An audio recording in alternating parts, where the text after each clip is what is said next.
لله نحمده ونستعينه ونستغفره ونعوذ بالله من شرور أنفسنا ومن سيئات أعمالنا من يهده الله فلا مضل له ومن يضلله فلا هادي له ونشهد أن لا إله إلا الله وحده لا شريك له وأشهد أن محمدا عبده ورسوله أما بعد فإن خير الحديث كتاب الله وخير الهدي هدي محمد صلى الله عليه وسلم وشر الأمور محدثاتها وكل محدثة بدعة وكل بدعة ضلالة وكل ضلالة في النار.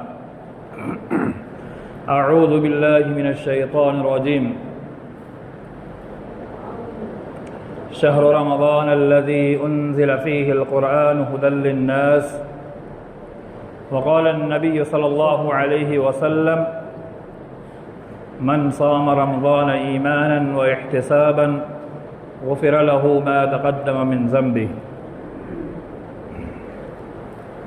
محترم و مکرم جماعت کے بزرگان، نوجوان دوستو، پردہ نشین خواتین، اللہ رب العالمین کا بے پایہ احسان و کرم ہے کہ جس کی توفیق سے ہم اور آپ اس دنیا میں جی رہے ہیں، ہم اور آپ صحیح سالم زندگی گزار رہے ہیں، صبح و شام اللہ کے ذکر میں گزار رہے ہیں، اللہ کی تعریف میں گزار رہے ہیں، اور اللہ رب العالمین نے جو ہمیں صحت سالمہ عطا کی ہے، اس سے بڑی نعمت اللہ رب العالمین کی جانب سے ہمارے لیے کچھ نہیں ہو سکتی۔ اللہ رب العالمین ہم تمام مسلمانوں کو صحت و سلامتی کے ساتھ اس دنیا کے اندر اللہ کی عبادت کی توفیق عطا فرمائے، آمین۔ محترم سامعین، جس مہینے کا ہر مسلمان کو شدت سے انتظار رہتا ہے، سال کے 12 مہینہ جن میں ایک مہینہ چاہے بچہ ہو، بوڑھا ہو، جوان ہو، عورت ہو، مرد ہو، چاہے اس کے پاس عقل ہو یا نہ ہو، وہ بھی اس مہینے کا شدت سے انتظار کرتا ہے۔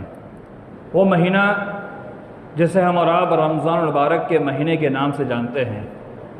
رمضان المبارک کا مہینہ بس قریب ایک ہفتے کے بعد ہی شروع ہونے والا ہے۔ آئندہ جمعہ اگر چاند نظر آ گیا تو جمعہ کے دن ہی مغرب کے بعد وہ مہینہ شروع ہو جائے گا، اور اس رات اللہ رب العالمین کے لیے قیام کریں گے، نماز پڑھیں گے، اللہ کے لیے جو اللہ رب العالمین نے ہم سے مطالبہ کیا ہے وہ سارے اعمال کریں گے انشاءاللہ۔ تو محترم سامعین، آج کے اس خطبہ میں آپ کے سامنے رمضان مبارک کے مہینے میں ہمیں کن اعمال کو کثرت سے کرنا چاہیے اس کے تعلق سے آپ کے سامنے نشاندہی کروں گا انشاءاللہ۔ رمضان مبارک کا مہینہ جس کے تعلق سے ایک روایت آپ کے سامنے پیش کروں کہ اللہ کے نبی صلی اللہ علیہ وسلم کے پاس 2 شخص آتے ہیں، اور دونوں شخص اللہ کے نبی صلی اللہ علیہ وسلم کے پاس آ کر کے اسلام قبول کرتے ہیں۔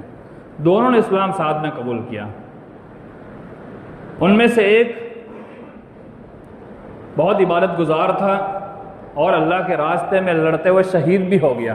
شہید کہتے ہیں اللہ رب العالمین کے لیے جہاد کرتے ہوئے اللہ کے راستے میں مر جائے، وہ شہید ہے، وہ شہید بھی ہو گیا۔ شہید کا مرتبہ، مقام اللہ رب العالمین نے اور احادیث مبارکہ میں اللہ کے نبی صلی اللہ علیہ وسلم نے بہت بتایا ہے، لیکن آپ غور کیجئے حدیث کے الفاظ پر، کہاں وہ بہت عبادت بھی کرتا تھا اور شہید بھی ہو گیا۔ اور دوسرا آدمی جو اس کے ساتھ اسلام لایا تھا، 1 سال کے بعد وہ انتقال ہوتا ہے، عام فطری موت مرتا ہے۔ اب ایک شہید ہونے والا جس کا مقام تو بہت اونچا ہے، لیکن ایک انسان جو فطری موت مرتا ہے اس کا مقام ویسے دیکھا جائے تو شہید سے کم ہوتا ہے۔ حضرت طلحہ بن عبید اللہ رضی اللہ تعالیٰ عنہ حدیث کے راوی ہیں، وہ بیان کرتے ہیں کہ میں نے خواب دیکھا۔ خواب میں کیا دیکھا؟ یہ وہ انسان جو 1 سال کے بعد فطری موت مرا تھا، جو شہید نہیں ہوا تھا اور اس کی عبادت اس کے مقابلے میں کم تھی، کہاں وہ پہلے جنت میں داخل ہو گیا۔ طلحہ بن عبید اللہ گھبرائے، وہ اللہ کے رسول کے پاس آئے، کہا اللہ رسول ایسے کیسے ہو سکتا ہے کہ شہید اس کے بعد جنت میں جائے، اور جو فطری موت مرا ہے جس کی عبادت بھی کم ہے وہ اس سے پہلے جنت میں چلا گیا؟ تو اللہ کے نبی صلی اللہ علیہ وسلم نے جو الفاظ کہے، الیس قد مکث ھذا سنۃ، کیا یہ آدمی 1 سال اس دنیا میں اس شہید کے بعد نہیں ٹھہرا؟ ادرک رمضان، اس نے رمضان مبارک کا مہینہ پایا۔ کہاں؟ وہ شہید سے پہلے جنت میں اس لیے گیا کہ اس نے اس دنیا کے اندر اس شہید سے 1 سال زیادہ زندگی گزاری، اس نے رمضان مبارک کا مہینہ پایا، اور اس رمضان مبارک کے مہینے میں روزے رکھے، 1 سال ٹھہرا رہا، اس میں اس نے اللہ کے لیے نمازیں پڑھی۔ تو اس حدیث سے کیا مطلب معلوم ہوتا ہے کہ رمضان مبارک کا مہینہ پا لینا بہت سعادت مندی کی بات ہے۔ اللہ رب العالمین ہم تمام کو 1 ہفتے کے بعد آنے والا مہینہ نصیب فرمائے، اور روزے کی توفیق عطا فرمائے، اور جو بھی اعمال ہم کریں اللہ قبول فرما لے۔ تو اس حدیث سے ہمیں معلوم ہوتا ہے کہ رمضان مبارک کا مہینہ پا لینا بہت بڑی بات ہے، اور رمضان مبارک کا مہینہ پانے کے بعد روزے رکھ لینا یہ بہت بڑی بات ہے۔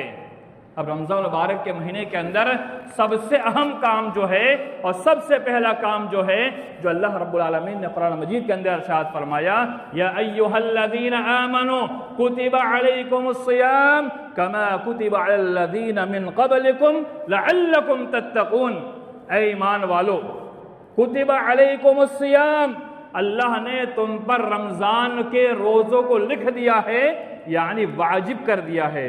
اصولیین لکھتے ہیں جہاں پر لفظ کتب آئے سمجھو کہ وہ چیز واجب ہو جاتی ہے، وہ فرض کے معنی میں اور وجب کے معنی میں آتا ہے، یعنی اللہ رب العالمین نے تم پر رمضان مبارک کے روزے واجب کر دیے، فرض کر دیے ہیں۔ کما کتب علی الذین من قبلکم، جیسا کہ تم سے پہلے کی امت پر بھی اللہ رب العالمین نے ان کے شریعت کے مطابق روزے اللہ نے واجب کیے تھے، ویسے ہی تم پر رمضان مبارک کا پورا مہینہ روزہ واجب کیا ہے۔ لعلکم تتقون، اللہ نے ساتھ یہ بھی کہا تاکہ تم متقی بن جاؤ، پرہیزگار بن جاؤ۔ تھوڑی وضاحت کے ساتھ آگے بڑھتا ہوں کہ اللہ رب العالمین نے روزے کے ساتھ تقوی کو کیوں جوڑا؟ روزے کے ساتھ تقوی کو کیوں جوڑا؟ انسان نماز پڑھنے مسجد میں آتا ہے، پوری جماعت دیکھتی ہے، انسان زکوٰۃ دیتا ہے، جس کو دے رہا ہے وہ بھی جانتا ہے، دیگر عبادات ایسی ہے کہ ایک دوسرے کا انسان جان لیتا ہے، لیکن روزہ ایک ایسی عبادت ہے اللہ اور بندے کے درمیان کوئی نہیں ہوتا۔ ایک انسان صبح میں ایک سحری کرتا ہے اور مغرب کے وقت افطاری کرتا ہے، اس کے درمیان کھانا پینا سب بند کر دیتا ہے۔ اگر انسان چاہے تو بند کمرے میں بیٹھ کر کے وہ کھا بھی سکتا ہے، وہ پی بھی سکتا ہے، وہ جو چاہے کر سکتا ہے، لیکن صرف اللہ کے لیے وہ بھوکا ہے، پیاسا ہے، کچھ نہیں کھا رہا ہے۔ اگر وہ بند کمرے میں ہے، اس کو دنیا نہیں دیکھ رہی ہے، صرف اللہ دیکھ رہا ہے۔ جب انسان کے اندر یہ خوف پیدا ہو جائے تو تقویٰ پیدا ہوتا ہے۔ تو اللہ نے روزے کو تقویٰ سے جوڑا ہے۔ جب انسان متقی بنتا ہے تو وہ اللہ کا خوف اس کے اندر انتہائی زیادہ جاگزی ہو جاتا ہے، تو روزے کے ذریعے انسان متقی بن جاتا ہے۔ تو روزے کا اہتمام، فمن شہد منکم الشہر فلیصمہ، فمن شہد منکم الشہر، جو شخص تم میں سے رمضان کا مہینہ پالے، رمضان کا مہینہ اس کے لیے حاضر ہو جائے، یعنی رمضان مبارک کا مہینہ پالے، فلیصمہ، چاہیے کہ وہ روزہ رکھے۔ روزہ رکھے، روزہ کہتے ہیں فجر کی اذان سے لے کر کے مغرب کی اذان تک بھوکا پیاسا رہنا، اور وہ سارے کے سارے کام کو چھوڑ دینا جن کام کو کرنے سے شریعت نے منع کر دیا ہے۔ اس کے اندر بیوی کے ساتھ ہم بستری بھی آ جاتی ہے، اس کے اندر جھوٹ بولنے سے بچنا، گالی گلوچ سے بچنا، دھوکہ دڑی سے بچنا، حرام کام سے بچنا۔ ایک حدیث کے اندر آتا ہے جو انسان جھوٹ بولنا اور دیگر جتنے گناہ کے کام ہیں اگر وہ نہیں چھوڑتا ہے تو اللہ کے رسول نے فرمایا کہ اس کا بھوکا رہنا کوئی اللہ کو مطلب نہیں رکھتا ہے۔ یعنی جھوٹ، گالی گلوچ، لڑائی جھگڑے، یہ ساری چیزوں سے بچ جانے کا نام روزہ ہے۔ اور یہاں بھی اللہ رب العالمین نے حکم دیا فلیصمہ، چاہیے کہ وہ روزہ رکھے۔ رمضان مبارک کا مہینہ پانے کے بعد پہلا کام رمضان کے روزے رکھنا۔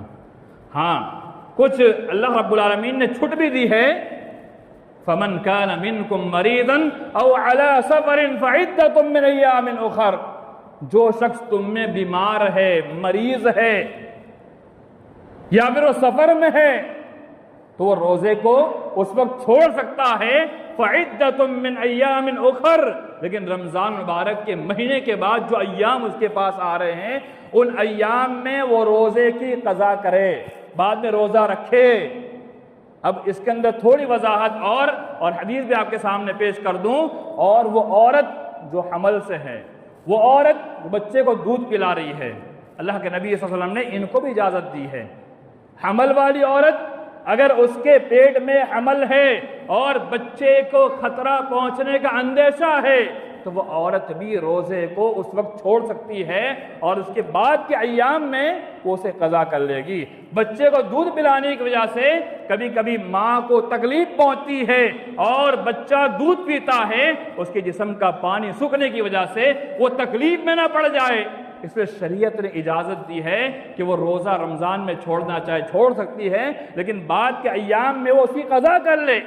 اور ایسا انسان جو بوڑھا ہو چکا ہے، مریض ہے، دائی مریض ہے، اس کا مرض ایسا ہے، یا پھر جوانی کے اندر ہی ایسا مرض ہے جس مرض میں افاقہ ممکن نہیں ہے، جیسے مثلا کوئی کینسر کا مریض ہو گیا، شوگر، ڈائبٹیز ایسا مرض ہے، اللہ تعالیٰ سب کو بچائے کینسر، شوگر ایسی بیماریوں سے۔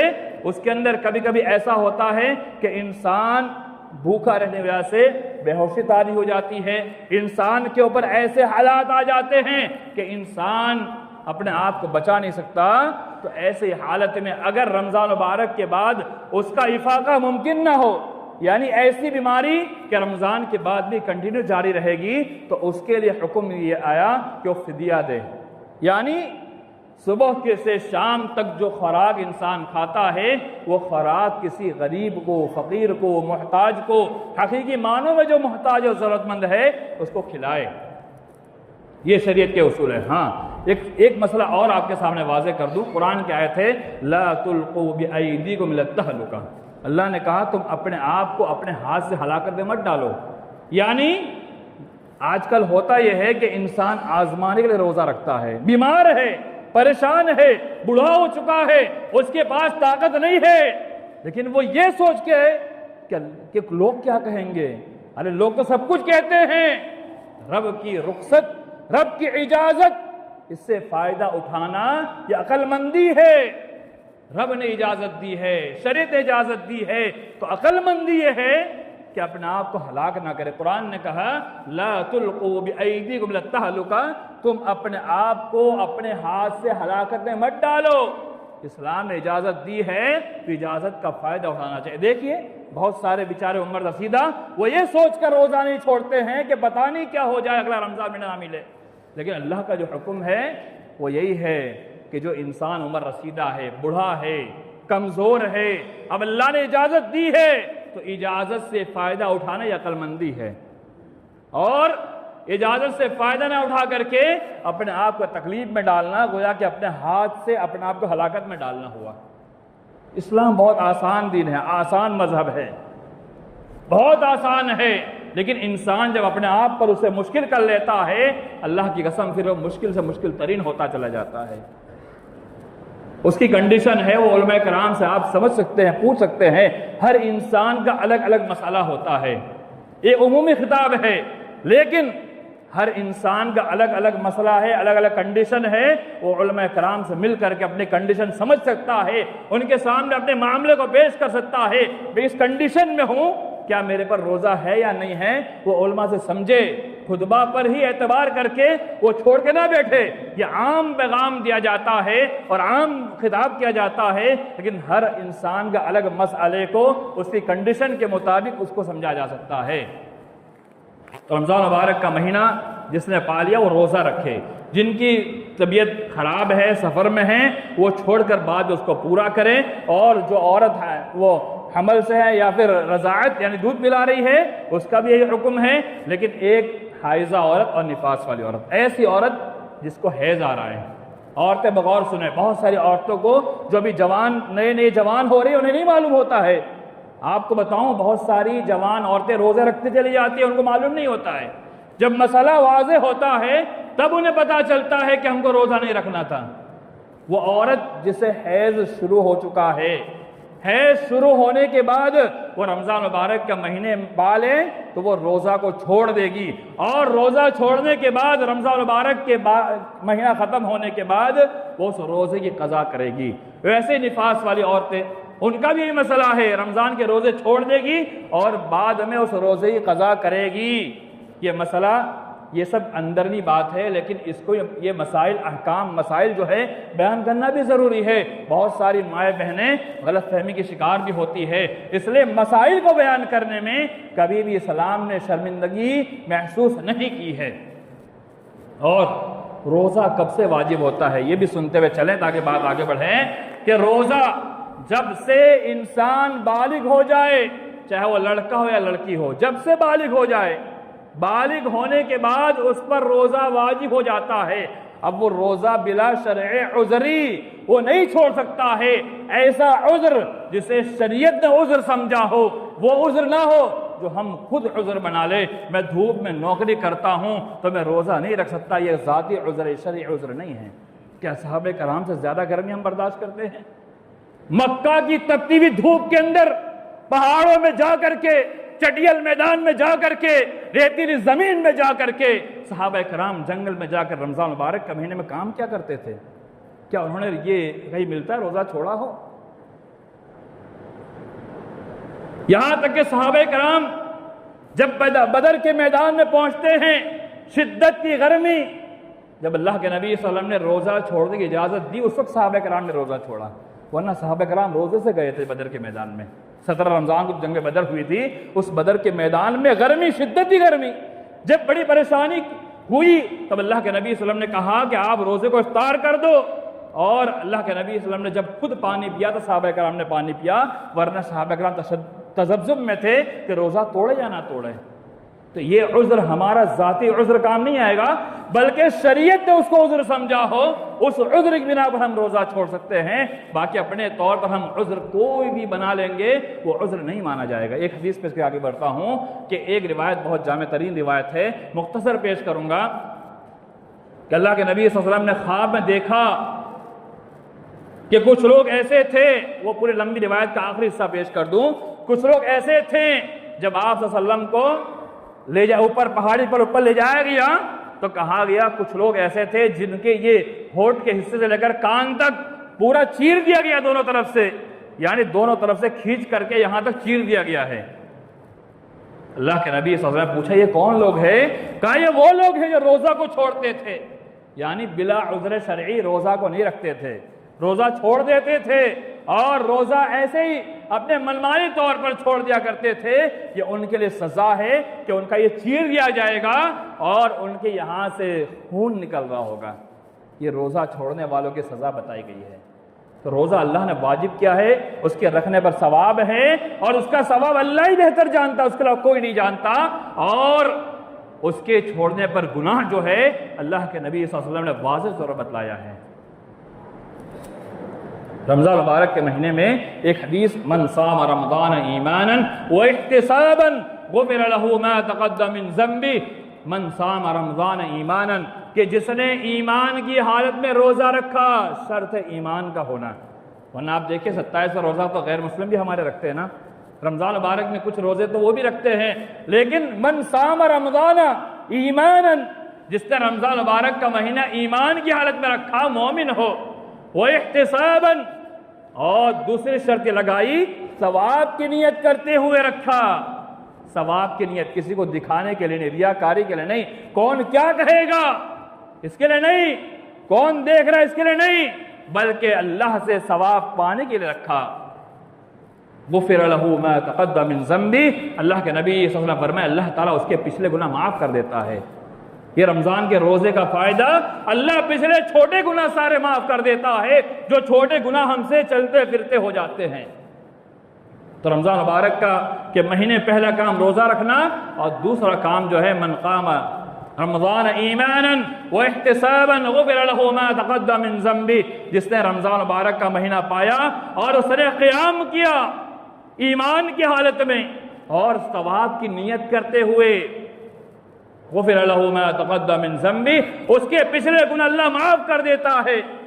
قیام سے مراد نماز تراویح جسے ہم کہتے ہیں، نماز تراویح عشاء کی نماز کے بعد امام صاحب جو نماز پڑھاتے ہیں، وہ نماز شرط یہ ہے ایمان کے ساتھ پڑھنا، دوسری شرط ثواب کی نیت کرتے ہوئے کہ میں پڑھوں گا اللہ مجھے ثواب دے گا۔ ایسا نہیں کہ امام صاحب کہا جائے فاسٹ فاسٹ قرآن پڑھو۔ میں تھوڑی وضاحت چاہوں گا اس کے اوپر۔ ہمارے معاشرے میں ہوتا کیا ہے، امام صاحب جو حافظ قرآن تراویح پڑھا رہا ہے اسے کہا جاتا ہے فاسٹ فاسٹ پڑھو۔ اللہ کی قسم قرآن سے جو مذاق کرتا ہے اللہ اسے کہیں کا نہیں چھوڑتا۔ اگر کوئی غیر مسلم مذاق اڑائے، قرآن کا مذاق اڑائے، ہمارا خون کھول جاتا ہے، ہم لڑنے مرنے تیار ہو جاتے ہیں۔ یہاں تک کہ آپ دیکھیے، آپ سوشل میڈیا پہ دیکھیے کیا کیا ہوتا ہے، اور جب مسلمان خود قرآن کا مذاق اڑائے تب ہم کچھ نہیں بول سکتے۔ وہ حافظ بیچارہ جب خاص پڑھنے چکر میں رہتا ہے نا، اللہ کی قسم آپ غور سے سننا، وہ آیتوں کی آیتیں اڑا کے چلا جاتا ہے۔ یہ اس کا گناہ کس پر جائے گا؟ کس پر جائے گا؟ آیتوں کی آیتیں اڑاتا ہے، اسے جہاں مشابہت لگتی ہے اس مشابہت سے اس مشابہت پر کودتا ہے۔ وہ کیوں؟ وہ اس لیے ہوتا ہے کہ قرآن کو فاسٹ پڑھنے چکر میں اتنی اسپیڈ میں قرآن سے مذاق یہ مسلمان کبھی نہیں کر سکتا۔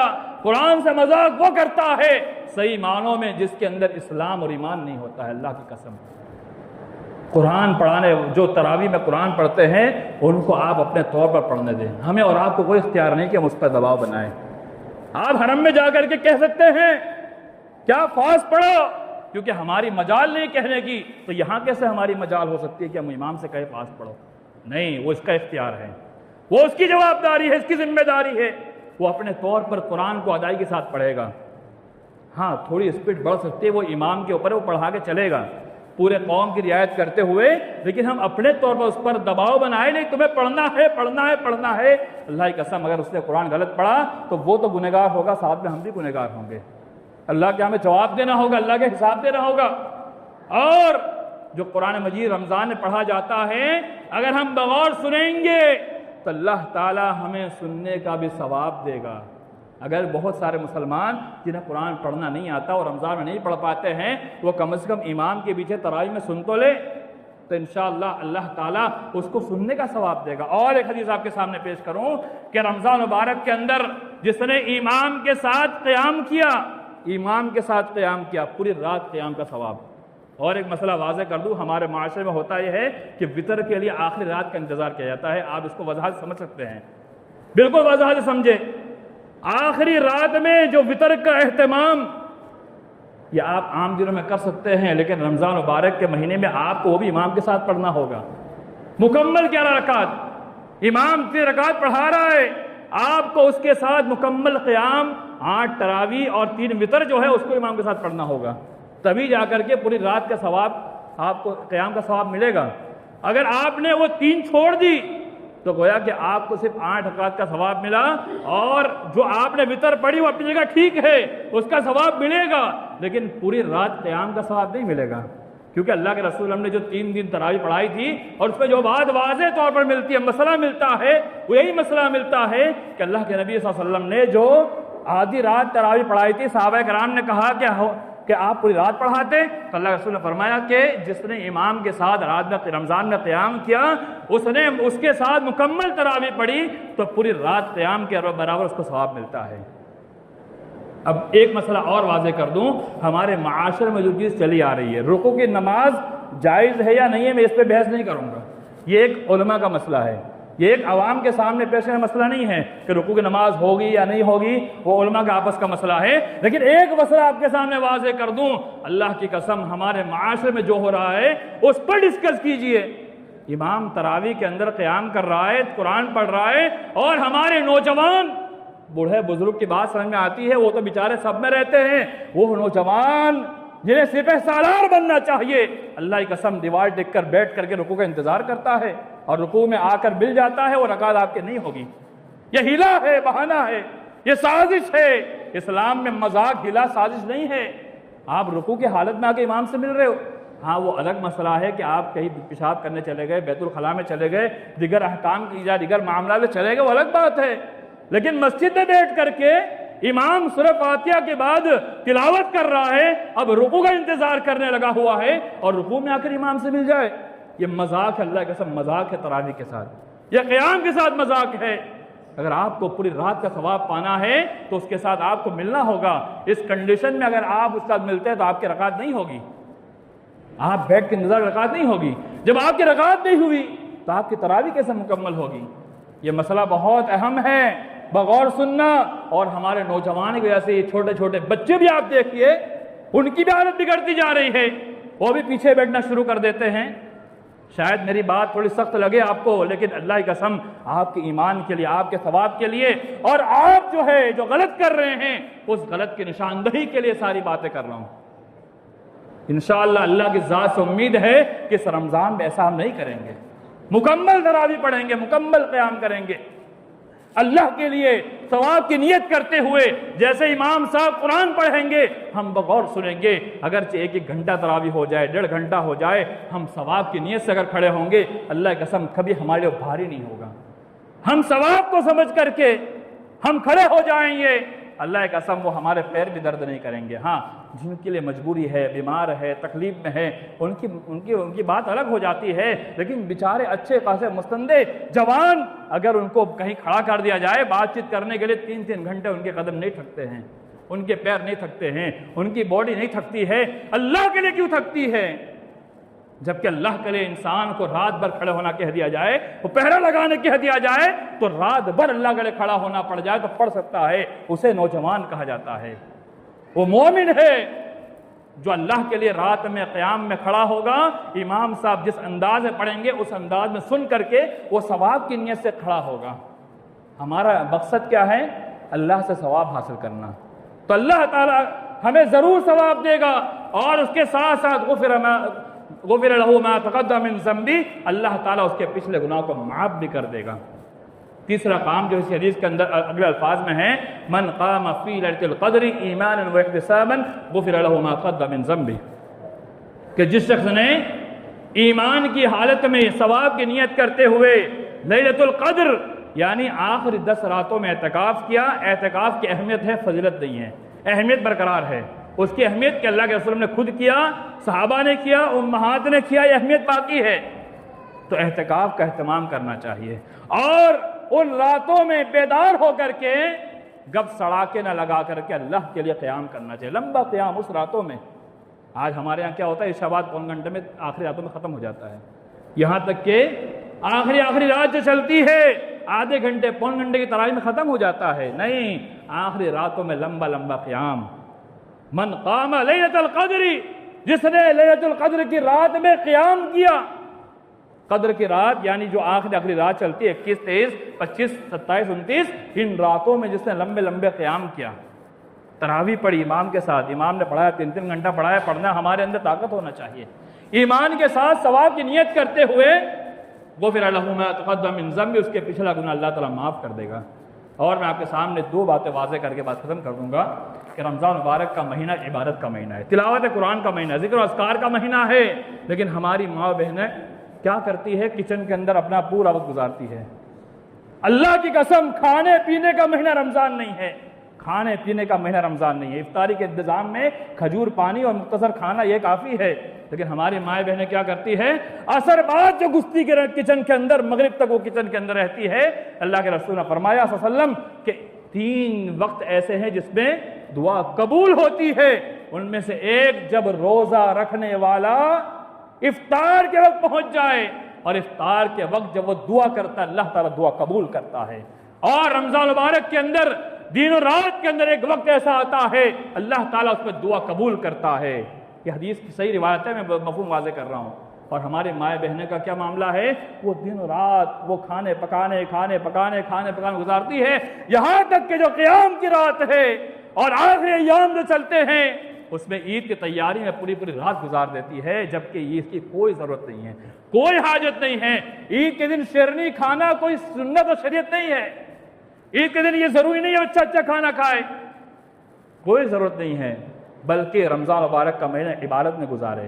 مرد حضرات رات بھر کھیل کود اسلام نے منع نہیں کیا ہے، لیکن رات بھر آپ کھیل کود میں گزاریں، اللہ کی قسم یہ رمضان مبارک کا مقصد نہیں ہے۔ رمضان یہ چاہتا ہے کہ آپ عبادت کریں، نفل پڑھیں، ذکر و اذکار کریں، روزہ رکھیں۔ ایک حدیث آپ کے سامنے پیش کروں، اللہ کے نبی صلی اللہ علیہ وسلم نے فرمایا، ممبر پر چڑھتے ہوئے جبرائیل امین نے کہا کہ اس شخص کے ناک خاک آلود ہو جس نے رمضان مبارک کا مہینہ پایا اور اپنی مغفرت نہیں کرائی، توبہ نہیں کی، استغفار نہیں کیا۔ اللہ کے نبی صلی اللہ علیہ وسلم کا آمین، اللہ اس بددعا کو قبول کر لے کہ جس آدمی نے رمضان کا مبارک مہینہ پایا اور اسے توبہ استغفار نہیں کیا، اللہ سے معافی نہیں مانگی، اللہ سے اپنے گناہوں کی معافی تلافی نہیں کی، اور اللہ کے سامنے اپنے عذر کو نہیں پیش کیا، اپنے گناہوں کو نہیں پیش کیا، ایسے انسان برباد و ہلاک ہو جائے۔ تو رمضان مبارک کا مہینہ ہم اللہ تعالیٰ کے سامنے اپنے آپ کو پیش کر دیں۔ اور ہمارے نوجوان کیا کرتے ہیں؟ دن بھر سوتے ہیں۔ اللہ کی قسم یہ دن بھر سونے کا مہینہ نہیں ہے، دن بھر عبادت کا مہینہ ہے، ذکر و اذکار کا مہینہ ہے، تلاوت قرآن کا مہینہ ہے۔ اللہ کے نبی صلی اللہ علیہ وسلم کے بارے میں آتا ہے آپ رمضان مبارک کے مہینے کے اندر انتہائی زیادہ سخی ہو جاتے تھے اللہ کے راستے میں خرچ کرنے میں، اور دوسری چیز قرآن کی تلاوت کے اندر۔ تو یہ مہینہ سونے کا نہیں ہے میرے ایمان والے بھائیوں، رات میں سو جائیے۔ اور ہم ایک فرض کے چکر میں دوسرا فرض چھوڑ رہے ہیں، وہ کون سا؟ روزہ فرض ہے، وہ روزہ رکھنے کے چکر میں جو اللہ تعالیٰ نے 5 وقت نماز کو واجب کیا ہے، سحری کی، فجر غائب، ظہر غائب، عصر غائب، سیدھے مغرب میں بیدار ہوتے ہیں۔ اللہ کی قسم یہ مہینہ سونے کا نہیں ہے، عبادت کا مہینہ ہے، عبادت کیجئے، اللہ کو راضی کرنے کا مہینہ ہے، اللہ کے سامنے اپنے آپ کو پیش کرنے کا مہینہ ہے۔ ہم سے جو غلطیاں ہوئی ہے، لغزشیں ہوئی ہے، اس کو اللہ کے سامنے پیش کر کے توبہ استغفار کا مہینہ ہے۔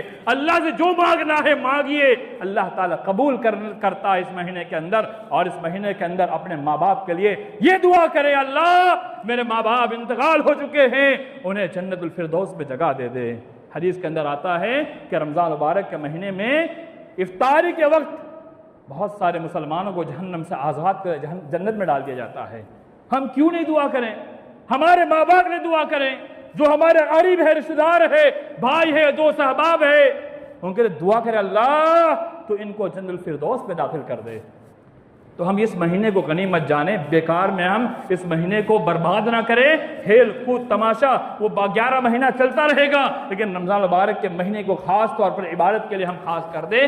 ہم کمانا دھمانا، اللہ نے جو روزی ہماری لکھی ہوئی ہے اس کو ہم کریں، اس کے ساتھ ساتھ اللہ کے لیے عبادت کریں۔ جو سونے کا حق ہے وہ سوئے بھی، لیکن ایسا نہیں کہ ہم دن و رات سونے میں گزار دیں، کھیل کود میں گزار دیں اور عبادت کے نام پہ زیرو ہو جائے۔ یہ مہینہ اس چیز کا نہیں۔ اللہ تعالیٰ ہم تمام مسلمانوں کو رمضان سے ایمانوں کو عطا فرمائے، آمین۔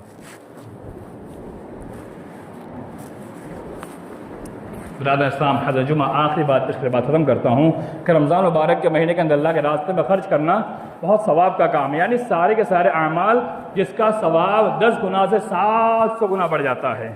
اب رمضان مبارک کا مہینے میں ہمیں اللہ کے راستے میں زیادہ زیادہ خرچ کرنا چاہیے۔ خرچ کرنے کے معنی میں کنجوسی نہیں کرنا چاہیے۔ انفق علیک، اللہ کے رسول صلی اللہ علیہ وسلم کی حدیث ہے، اللہ کہتا ہے کہ بندہ جب اللہ کے راستے میں خرچ کرتا ہے اللہ اس کے اوپر خرچ کرتا ہے۔ اور ایک حدیث اور ایک قرآن مجید کی آیت ہے کہ جب اللہ رب العالمین کے راستے میں بندہ خرچ کرتا ہے تو اللہ تعالیٰ اس پر اور مزید دیتا ہے۔ اور ایک آیت کے اندر آتا ہے جب بندہ خرچ کرنے سے رک جاتا ہے تو اللہ تعالیٰ ان کو ختم کر دیتا ہے اور دوسرے لوگوں کو لاتا ہے جو اللہ کے راستے میں خرچ کرتے ہیں۔ اب خرچ کرنے کے معاملے میں زکوٰۃ کا معاملہ آتا ہے تو زکوٰۃ تو ویسے سال بھر اللہ رب العالمین نے واجب کی ہوئی ہے۔ بیت المال کا نظام اگر ہو تو بہت بہتر ہے، اگر نہیں ہے تو ہمیں سال بھر جب ہمارے مال کا نصاب تک پہنچ جائے اس وقت خرچ کرنا، لیکن ہمارے حساب رمضان میں چلتا ہے۔ اب رمضان مبارک کے اندر زکوٰۃ کو خرچ کرنے میں احتیاط ہمیں اس چیز کا کرنا چاہیے، زکوٰۃ کسے دینا ہے۔ زکوٰۃ ایسے قبول نہیں ہو جائے گی، یہ غور سے سنیے، زکوٰۃ ایسے قبول نہیں ہو جائے گی۔ ہمیں زکوٰۃ کن کو دینا ہے؟ شریعت کے مطابق دینا ہے۔ شریعت نے جن کو زکوٰۃ کا حقدار سمجھا اسے دینا ہے، ایسا نہیں کہ کسی کو میں پکڑا دے، نہیں۔ زکوٰۃ اس وقت قبول ہوگی جب شریعت نے جو حکام بتائے ہیں ان حکام کے مطابق ہم ان کو دیں گے، تب زکوٰۃ قبول ہوگی، ورنہ ہماری زکوٰۃ ضائع جائے گی اور دوبارہ ہمیں زکوٰۃ ادا کرنی ہوگی۔ اگر ہم نے زکوٰۃ کسی ایسے کو دے دیا جو زکوٰۃ کا حقدار نہیں ہے تو زکوٰۃ دوبارہ ادا کرنی ہوگی، وہ زکوٰۃ قبول نہیں ہوگی۔ ہم یہ سوچتے ہیں نا کہ ہم نے دے دیا ہم چھوٹے ہو گئے، نہیں، ہمیں پتہ کرنا ہوگا۔ پہلے تو بیت المال کا نظام ہو اس کے اندر دیا جائے، وہ صحیح جگہ پہنچے گی۔ اگر نہیں ہے تو ہمیں اس جگہ دینا ہوگا جس کے بارے میں ہمیں معلومات حاصل کرنی ہوگی کہ شریعت کے دائرے میں یہ انسان زکوٰۃ دینے کا حقدار ہے یا نہیں ہے۔ ایسا نہیں جس کے بعد 30,000 کا موبائل لے کے گھوم رہا ہے، یا پھر وہ R15 میں پتہ نہیں کون کون سے بائک لے گھوم رہا ہے اور بڑی بڑی کار لے گھوم رہا ہے، اس کو بھی ہم زکوٰۃ بانٹتے پھرتے ہیں۔ نہیں، یہ زکوٰۃ کا طریقہ نہیں میرے مان والے بھائیوں۔